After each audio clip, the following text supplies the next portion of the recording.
Welcome to Deep Speak with your host, Shosh. We are here today to talk to you about something called the Mandela Effect. So, Mandela Effect is, let's read the technical definition for it. So, it was named by a paranormal researcher, Fiona Broome. The Mandela Effect is defined as the instance when you remember something that doesn't match with historical records. The name was coined after political leader Nelson Mandela's death in 2013. Countless people swore that he died when he was held prisoner back in the 1980s. And they remember like news coverage and the funeral coverage. Like they feel like they remember specific details about his death. But as we know, he actually died in 2013, so they couldn't have remembered that. So the Mandela Effect is defined as a commonly held false memory. In the field of psychology, the term false memory is applied to anything that a person remembers incorrectly or inaccurately. So the term Mandela Effect is defined as a false yet widely held recollection. So there are basically two things going on here on two different aisles of the debate. One side is that the Mandela Effect is evidence of basically multiple realities that were constantly changing realities, or at least we did change a reality. That's a whole different topic. Realities or parallel universes, timelines, dimensions, all of that under one umbrella on one side. And the other side of it is basically psychological, that we can often have false memories that are shared by multiple people. There's many examples of this as well. And that's basically the debate.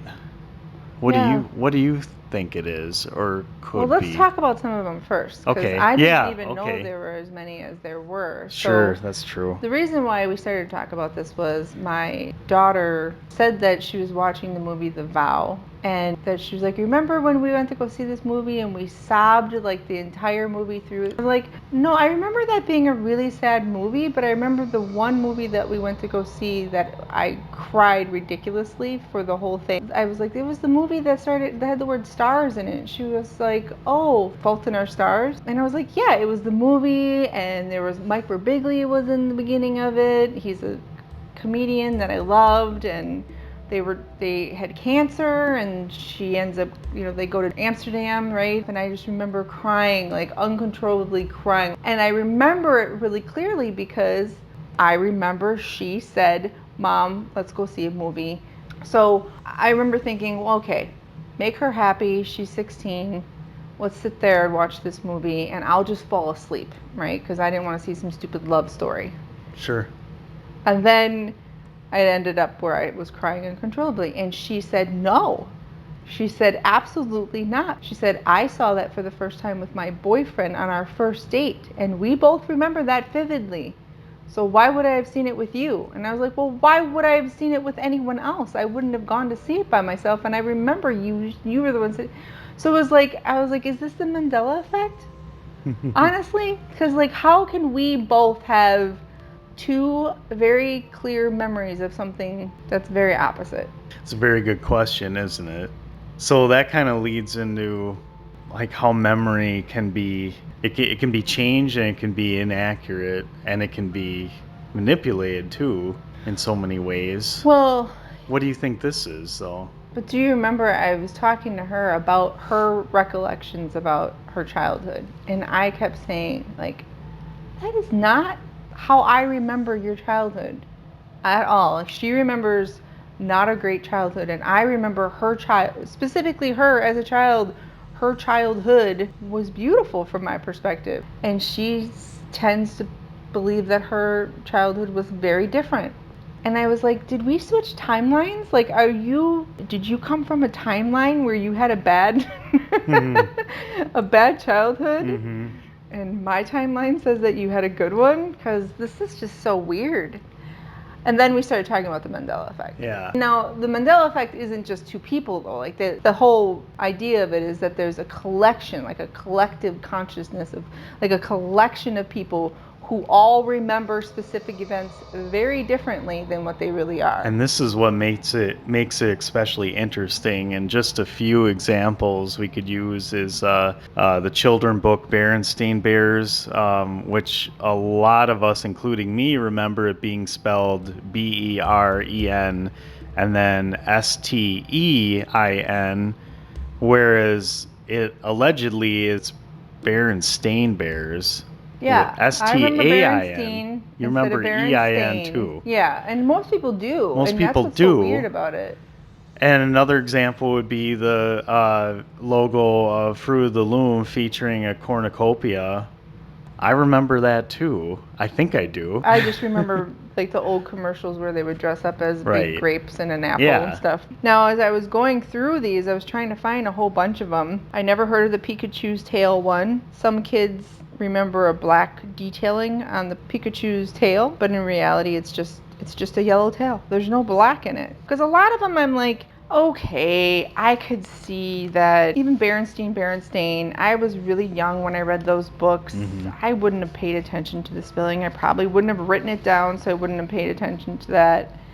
And things like Febreze being spelled, it literally only has one E between the R and the Z, but everybody swears it's got two E's, right? So I can see that being different. What were some other ones? Chartreuse? The color chartreuse, have you heard of that one? Yeah, it's one of my favorite colors. And what color is it? It's a lime green. Yeah, so a lot of people swear it's like a pink and magenta. That's how they learned it. Interesting. But I was like, But I kind of recall some. This is the thing. Like, I feel like what happens, and we'll get into this, is like I feel like my brain wants to all of a sudden be like to fill in the gap and be like looking for evidence for how it could be pink and magenta versus, because now all of a sudden there's like a memory that just popped in my mind where I was like in middle school in gym and somebody saying the color chartreuse and me thinking it meant pink then. But now I don't know, was that a power of suggestion where my brain was like, let me see if I can partially find a partial truth and then fill in the gap with something that fits this belief so that I can have confirmation bias on that. Yep. So the definition of that is apothemia, which is something that Apothemia? Apothemia. Apothemia. Not Applethenia. What? Wait, Apothemia? Apophenia. Oh, okay. So not like Apothemia. got a fiending for an apple. No, not apple fiending. Okay. It's where our brain basically fills in gaps, usually to minimize like data, basically like a computer, like background information. Complete the story. Yep, to complete the story, to help us move along and focus on other things. An example, I guess, would be not thinking about when we're blinking our eyes or breathing necessarily, but also you hear certain words and your brain, you've heard them, so it'll actually fill in the words you didn't quite hear, but you got the overall picture. Oh. You got another example? Yeah. So is that more like, okay, so like when maybe this is like something primitive, where when we were back in the days, fighting against saber-toothed tigers or something, where if we hear a certain noise, then our brain has to create a story in order to protect us from a potential threat. And I bet you that's like the usefulness of this apophenia. Yeah, I think a lot of there's a lot of examples I think that fit under the umbrella of apophenia. I'm sure there might even be different definitions, but overall I think that's what we're looking at. We constantly fill in the stories. Yeah. Somebody tells us part of the story and right away we're creating a whole bunch of assumptions and parallels to it. Yeah. And connecting dots where they may not even be there, making assumptions. Another example is on the other side of it, scientists suggest that the Mandela Effect is basically an example of false memory shaped by similar cognitive factors that affect multiple people or families, such as social and cognitive reinforcement of incorrect memories or even false news reports, misleading photographs, blah, blah, blah. So we have that a lot, like the Shazam thing, I think, where people think that Sinbad played Shazam, but I think it was actually Shaquille O'Neal or something like that. Oh. I don't have that printed So off this was either, the but Sinbad, the yeah, genie movie, the right? genie You're talking movie. about. Yep. So people swear that the genie movie Was had Sinbad. Sinbad in Yep. it, but what actually happened though? I Realists think think that they may be Shaquille getting it O'Neal had confused it. with Kazam, starring the basketball player. Yeah. Sorry, Shaquille O'Neal.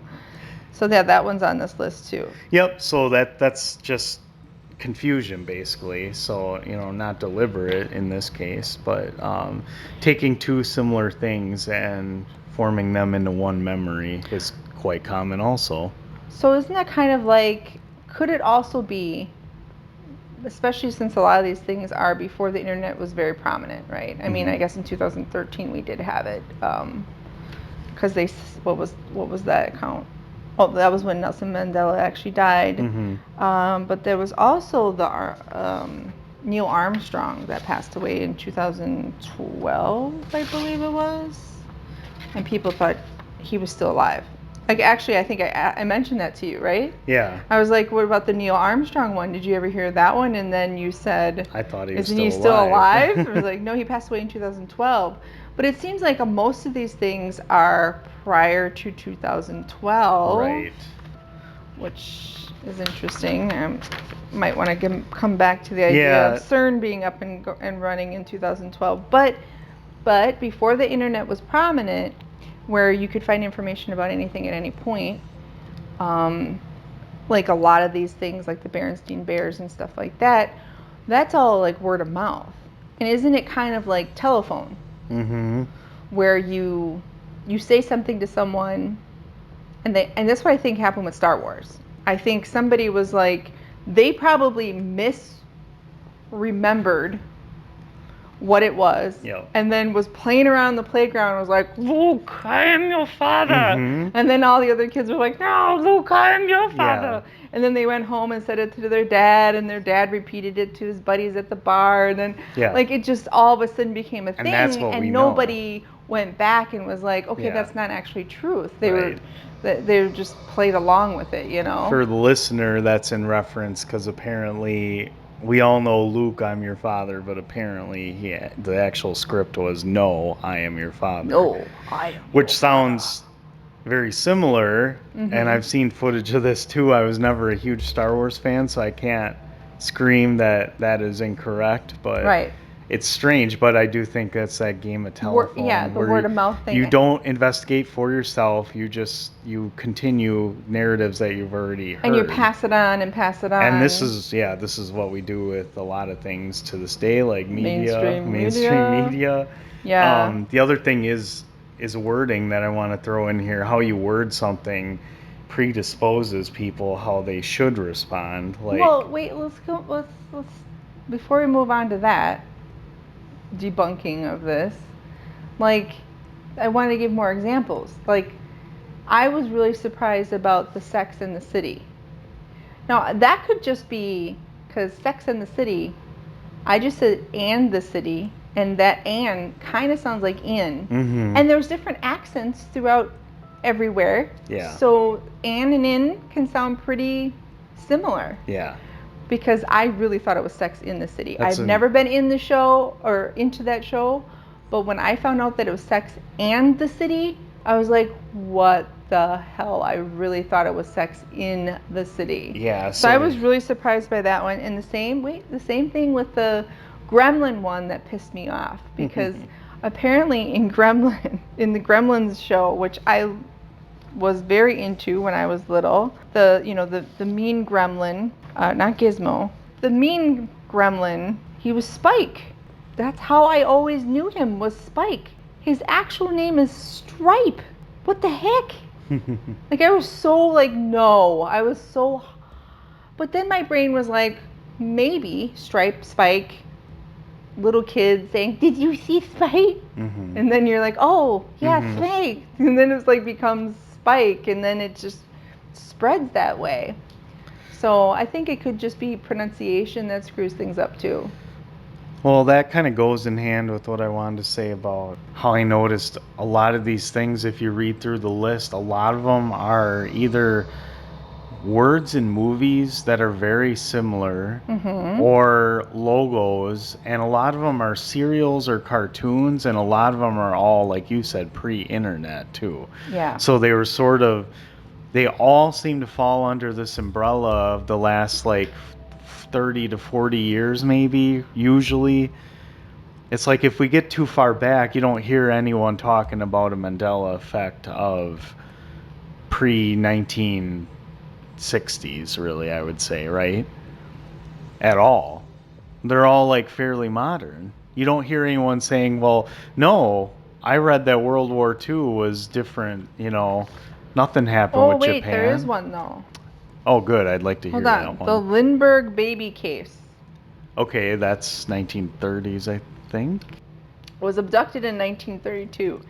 It became widespread media sensation, even though a child's remains were found a mere 2 months later and the killer was convicted and put on death row. Many people still speculate that the case was not yet solved. Okay, that's definitely an exception.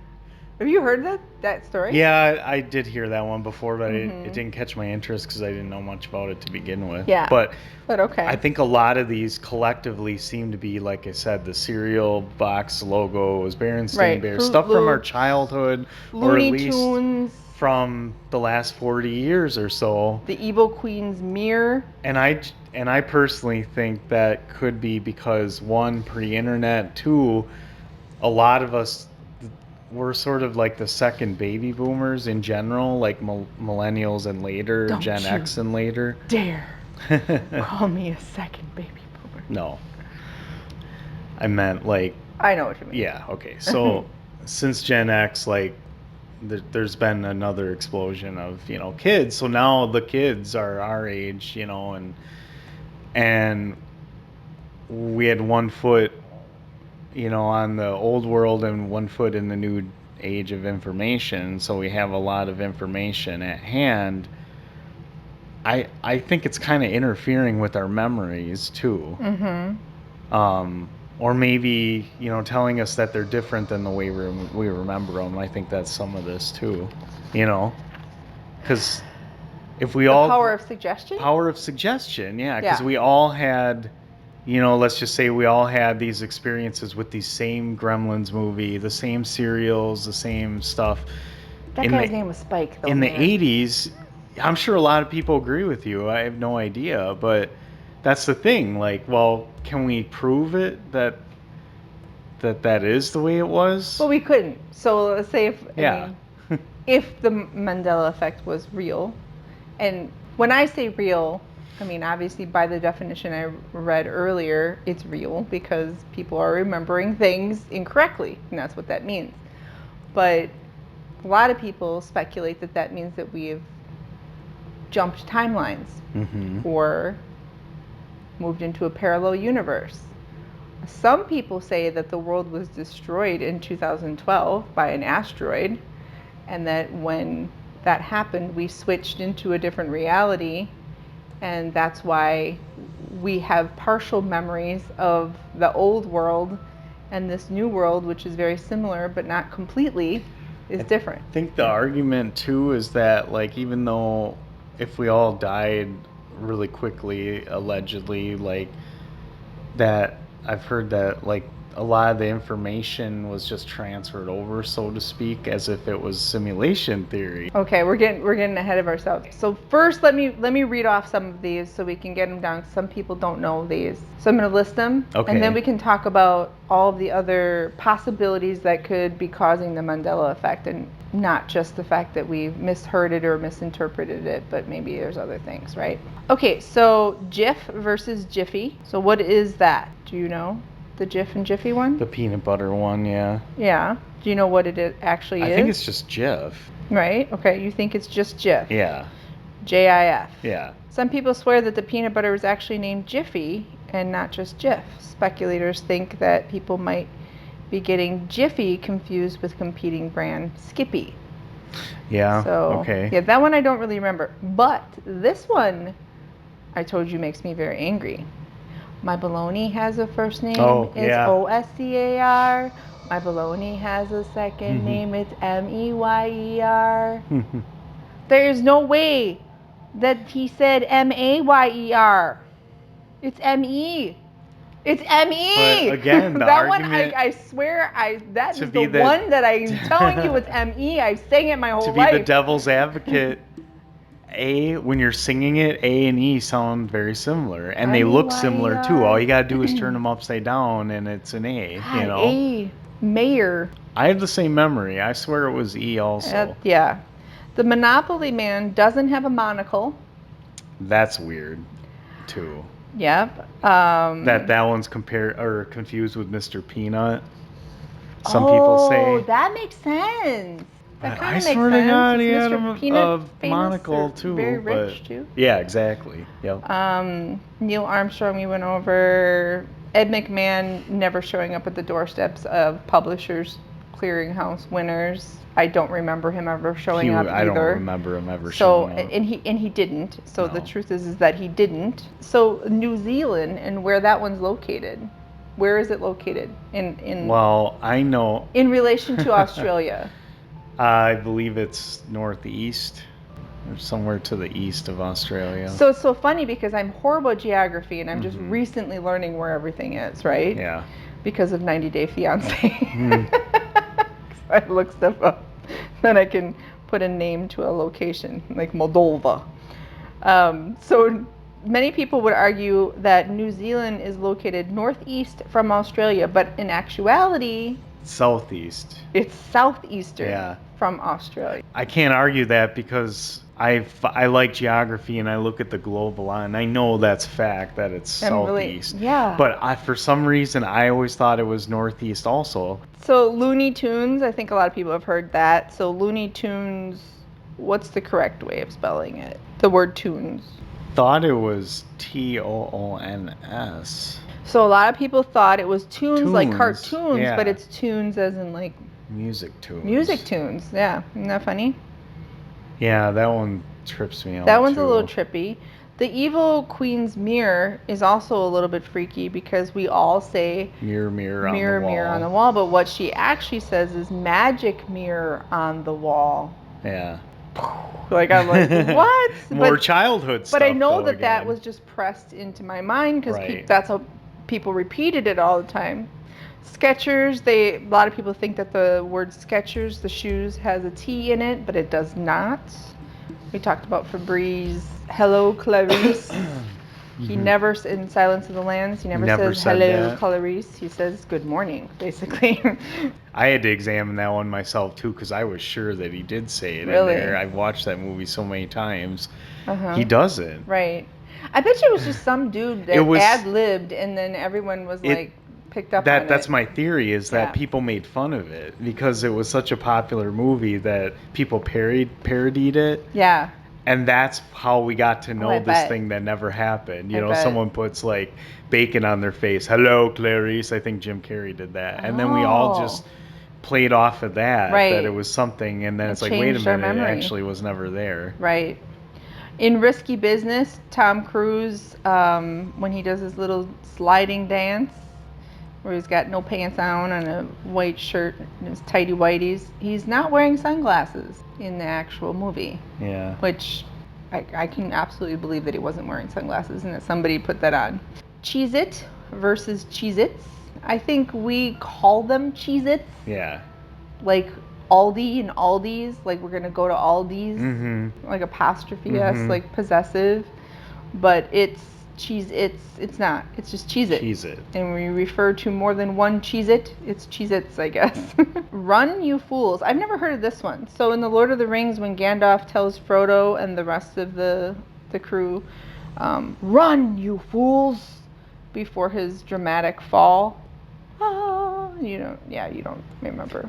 It's been a while. Yeah. The truth is that the wise wizard actually says, "Fly, you fools." Yeah, I'm gonna have to go back and watch that because I did not know that. There's the whole thing with Mona Lisa's smile, which is kind of weird. Some people said that they actually remember her smile being painted on her face in more clearly, a more clear smile than her little smirky thing. That's why she's famous. Yeah, I don't That's get it. weird. Well, they're saying it just seemed like it was a little more like of a smile. Fruit of the Loom, we talked about that one. Yep. Fruit Loops, we talked about that one too, right? And Sally Field's Oscar acceptance speech where she says, "You like me. You really like me." In reality, she actually said, "I can't deny the fact that you like me. Right now, you like me." Another parody thing, because that was parodied in a other lot. things. Yeah, so I can see how that could have been misconstrued. Patrick Swayze's cancer battle. So a lot of people thought that he had like beat cancer at one point and was recovering, when actually he died in 2009 of pancreatic cancer. Curious George's tale. This is one that my daughter mentioned this morning too.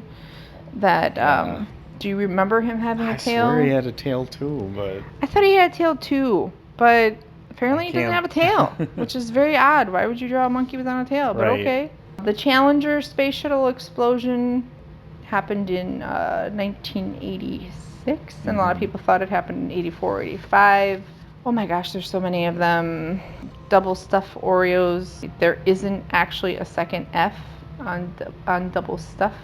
Yes, I knew that, only because I ate them a lot in the 90s when they came out.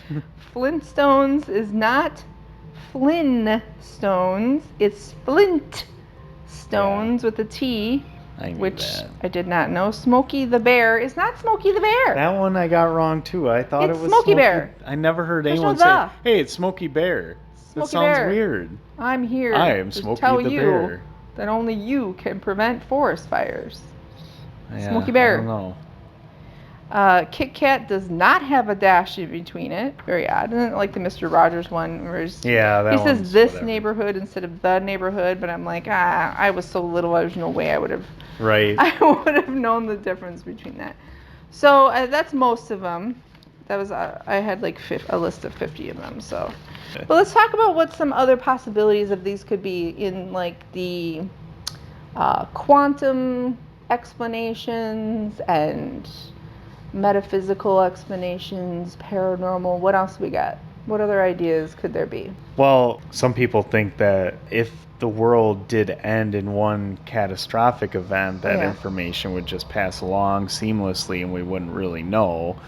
However, the Mandela Effect is a sort of a smoking gun because some information is different or incomplete.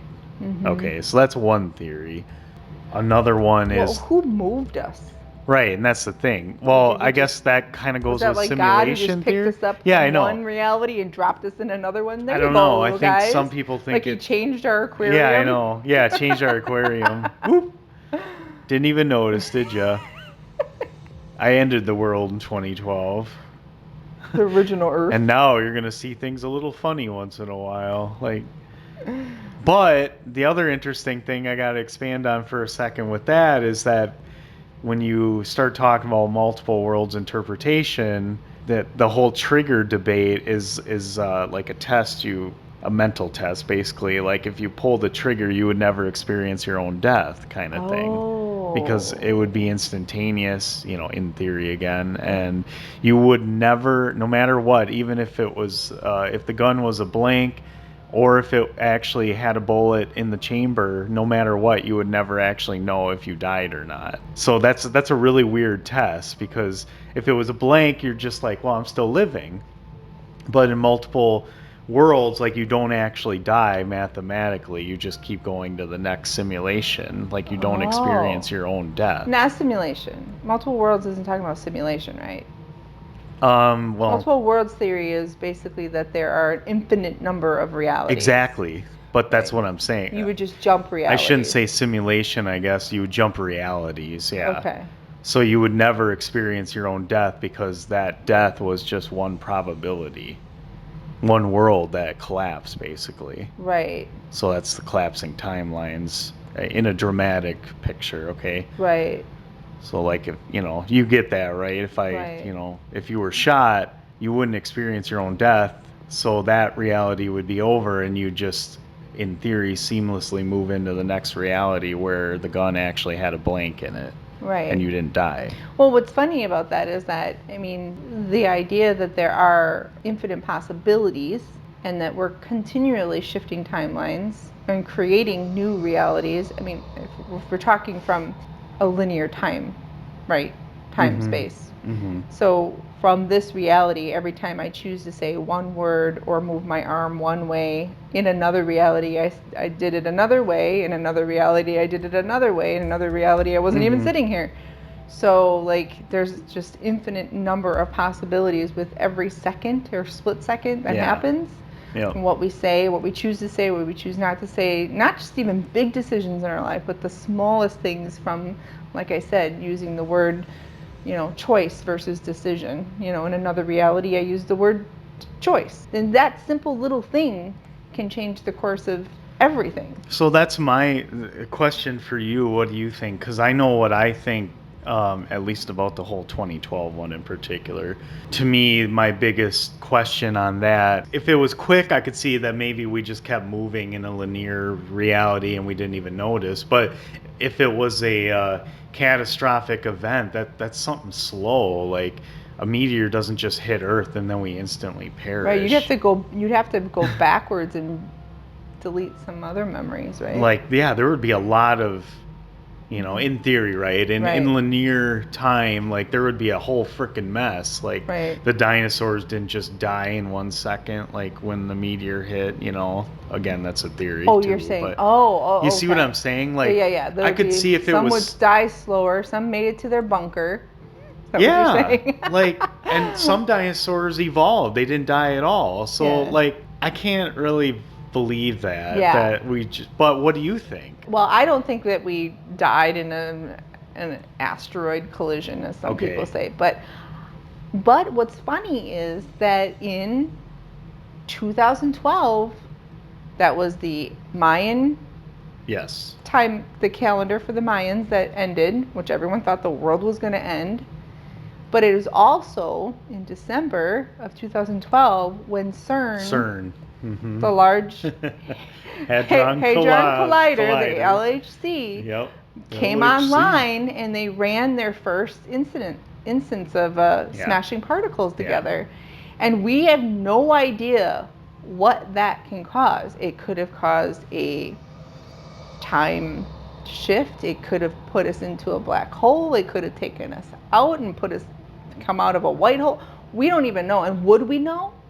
Like, that actually seems more logical to me that could have happened than an asteroid hitting. I agree. Because it would shift the reality so abruptly for everybody, but not enough that it was like, we're all dying and now we're going to be alive. Like, it wouldn't be a slow process. It would be instantly that reality shifts on a collective basis. Because I feel like for us individually, we are experiencing our own life on our own timeline.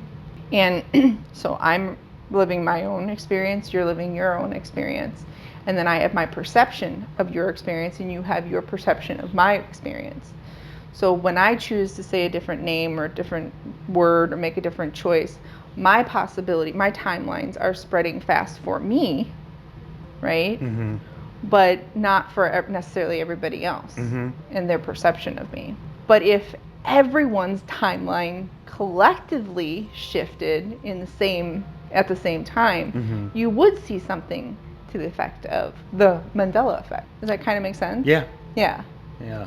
If everyone's reality shifted at the exact same time, in the exact same way, we would all have jumped together rather than making our little tiny jumps all the time. True. Yeah. I think both of these are true. Both sides of the aisle are true.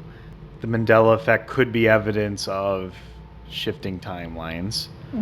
But I also think a lot of it is false information, bad memory. Like we originally were talking about. Yeah. And I like to debunk a lot of that too. So I actually think both things are true or could be true. But again, that comes back to our reality being subjective, our experiences are different. I can't Right. disprove your reality and you can't mine Right. anyway. Right. So these kind of arguments get kind of frustrating because, well, all arguments get frustrating Right. because, everyone believes their reality is the true reality, and it's hard to argue, like, is there a real reality? Objective Sorry. reality? I mean, just because we all agree or disagree on it, does that actually change it either? I'm Yeah. not trying to get off topic, but Right. what if we collectively agree or disagree on something? Could that, in theory, change our realities as well? If we all agreed that Berenstain Bears was with an E, does that overrule the fact that it allegedly was spelled with an A? Well, I mean, they have books now that people have their old books and they say A on it, Yeah. So where is the it's actual... proving that we're all wrong, even if we're Exactly. collective. Exactly, but there's also people, and of course they could be like completely nuts, but there's people that I think they're on YouTube too that literally have said, I found my book, it's got an E on it. Yeah, we can just dismiss that, but what if... But that doesn't make any sense because what, you carried your book over physically from another timeline to this timeline? Well, this goes into a whole different subject. Like, is there a physical reality at all? I know that's like way off of the subject, but if what they think happened, which is a lot of people think that we shifted a timeline, whether it be by destruction of some way or another, LHC or an asteroid, that we shifted into another timeline.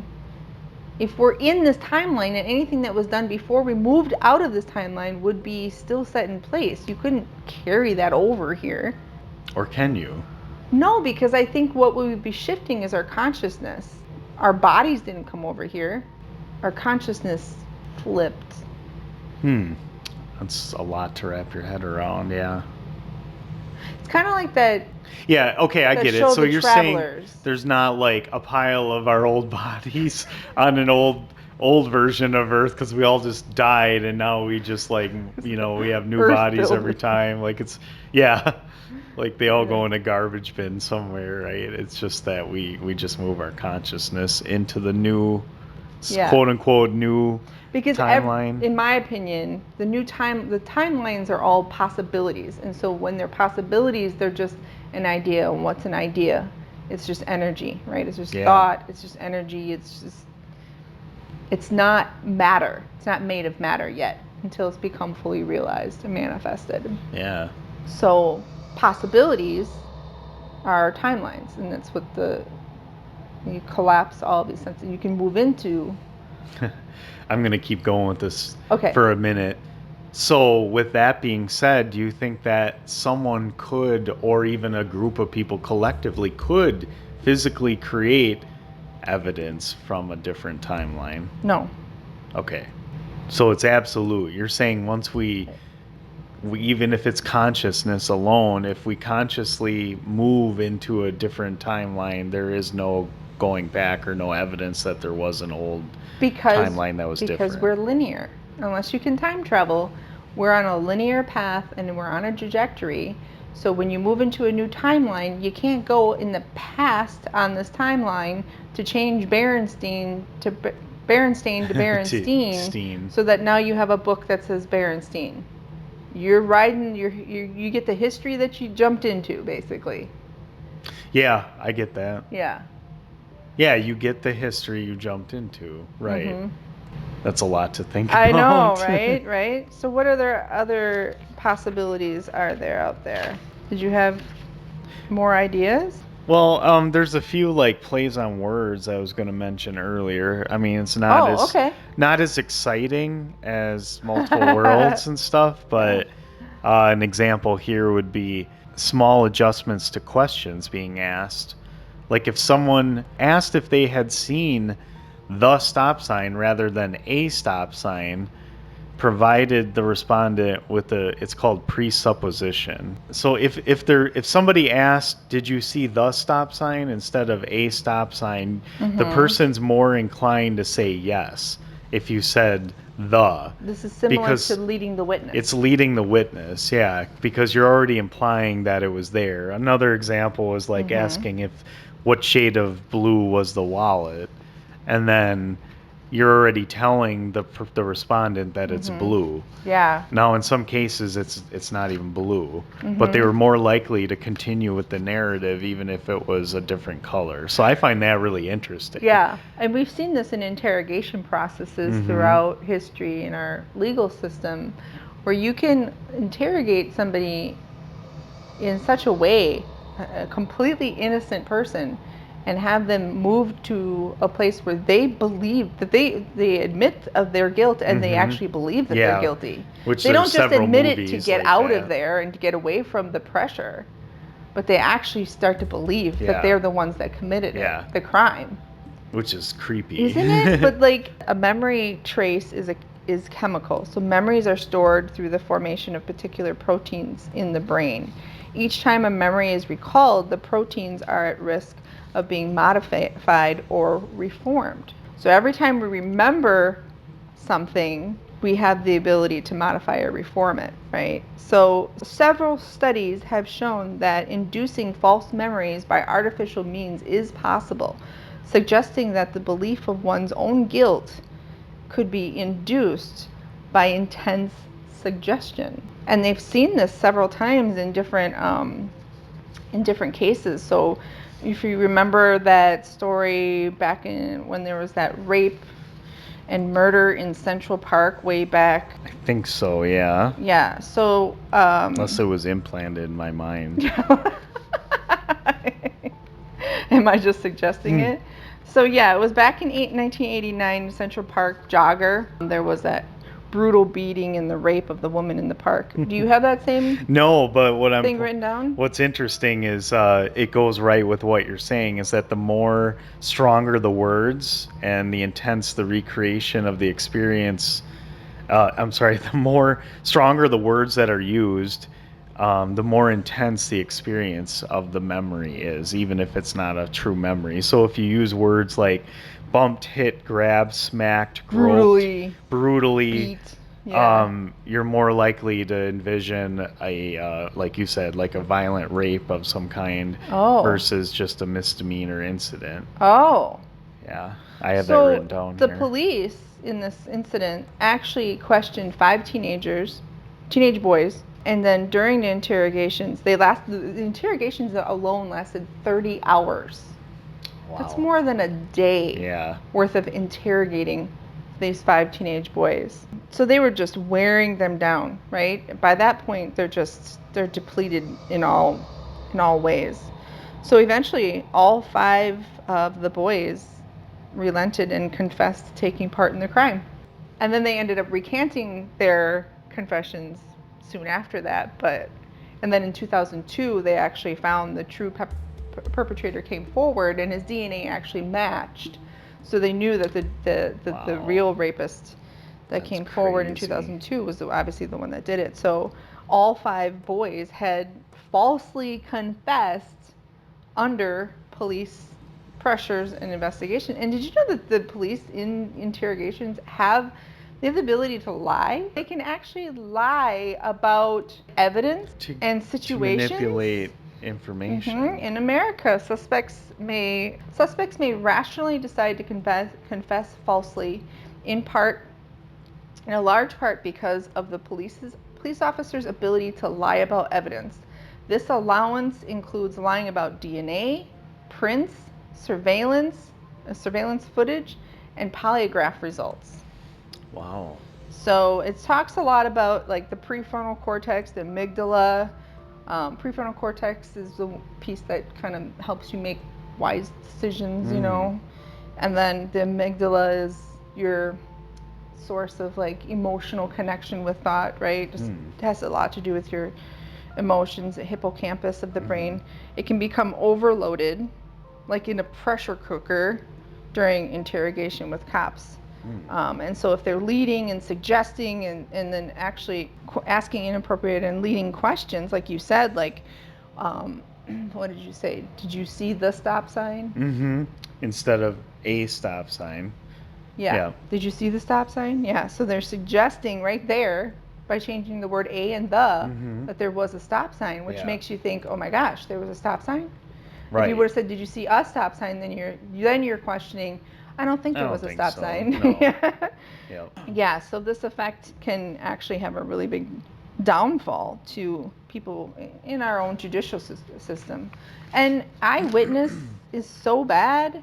And then we have the whole idea of false memories not only being suggested, but we have the ability now scientifically to implant memories into people. Oh, first, before we go into that, I don't know if you have anything about that to talk about. Yeah, just a small little bit. So I always thought this was fun. I saw this, if anyone watches Vsauce, there's an episode, so it's called Last Thursdayism, alternatively called Last Tuesdayism or Last Wednesdayism, is the idea that the universe was created last Thursday, but with the physical appearance of being billions of years old.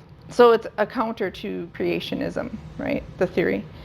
So it basically says that books, fossils, literally everything that you have has been formed. We're all formed at the same time of creation, which would be like last Thursday, in a state that they appear much older. So it's like a fault. Like, how can you ever prove that anything beyond last Thursday actually existed? That's basically the idea. Yeah. Because once it's done and over with, how do you know? And I don't think you can carbon date stones either, which is why we have problems actually dating like ancient structures too. Like we can only estimate, based on certain Sphinx, criteria. right? Yeah.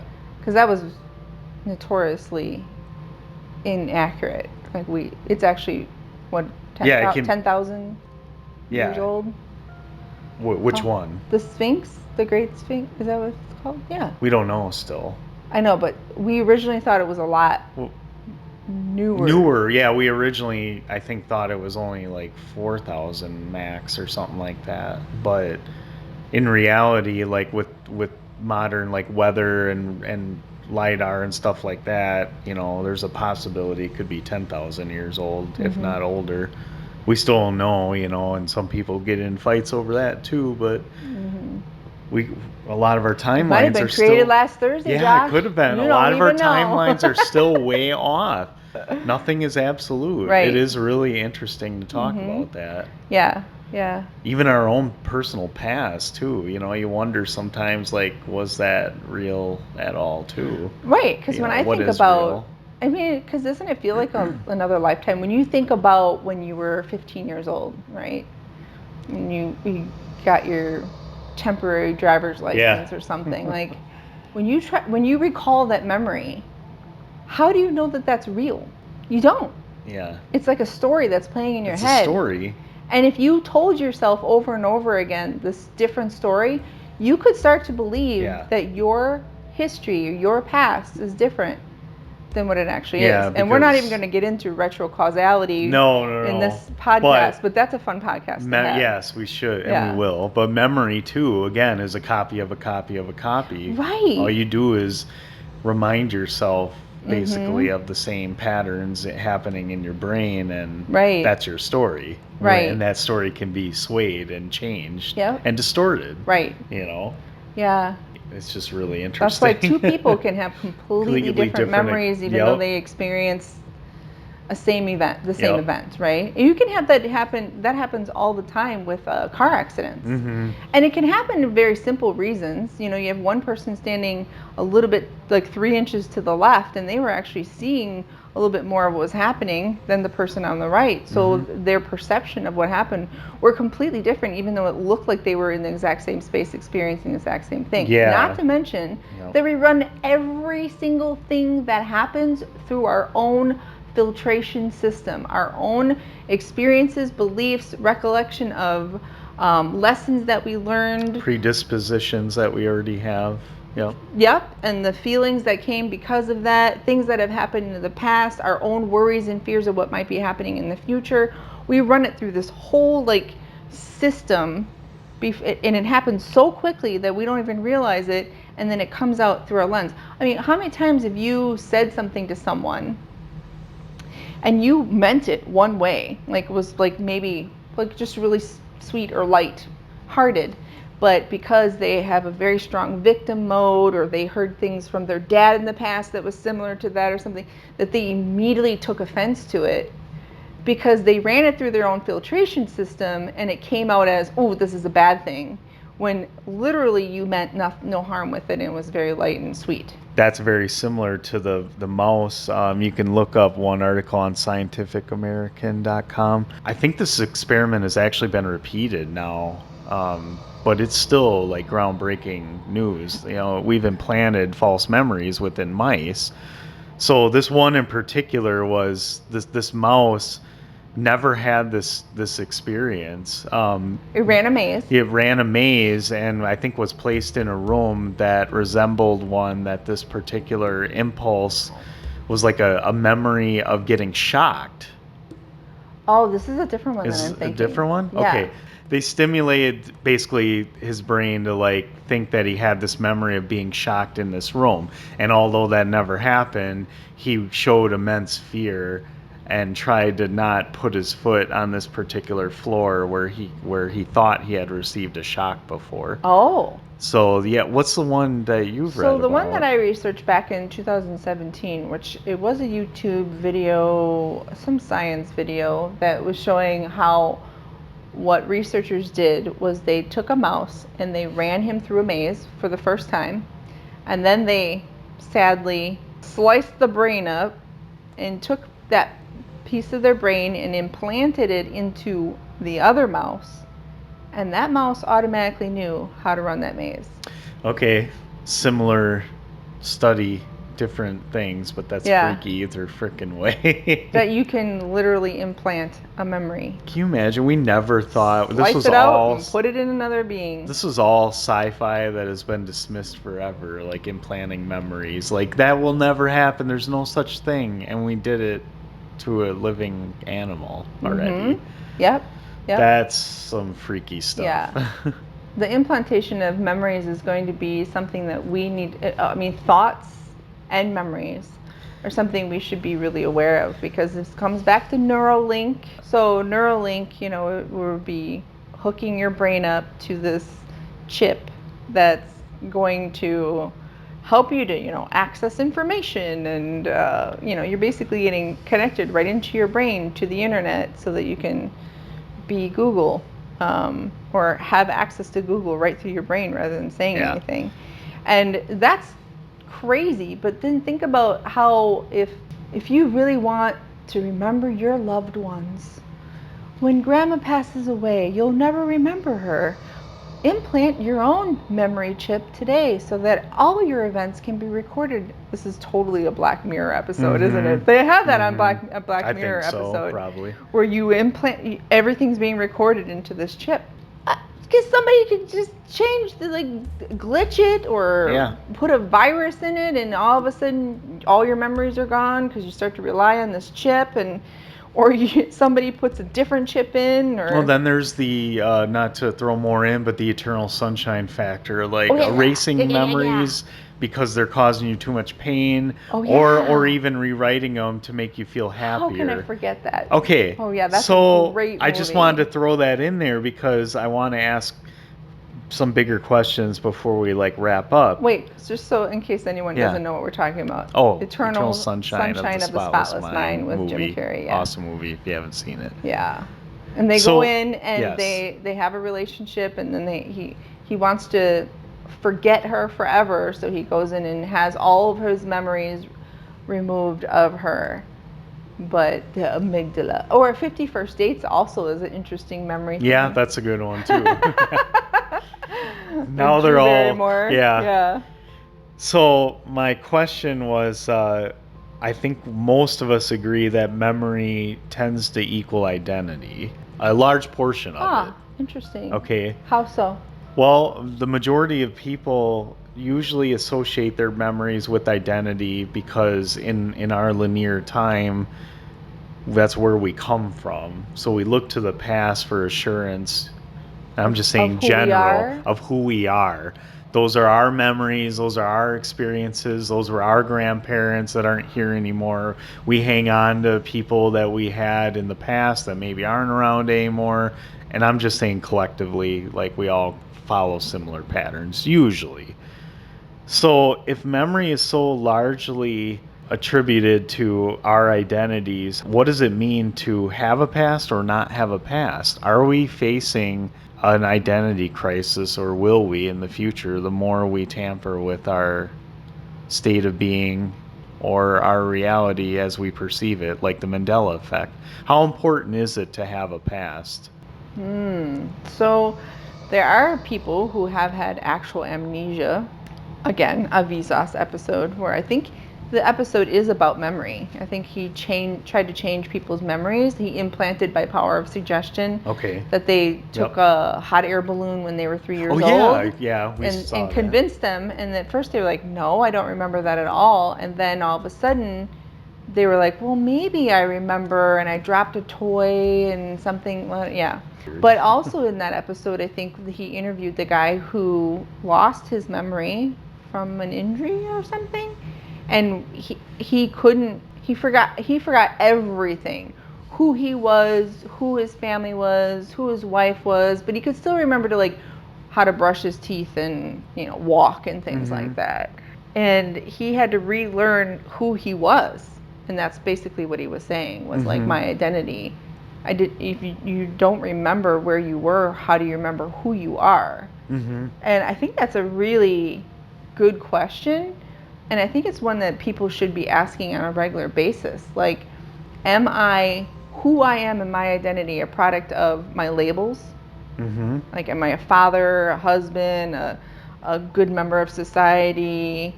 Because all of those things are based off of memories and the past, right?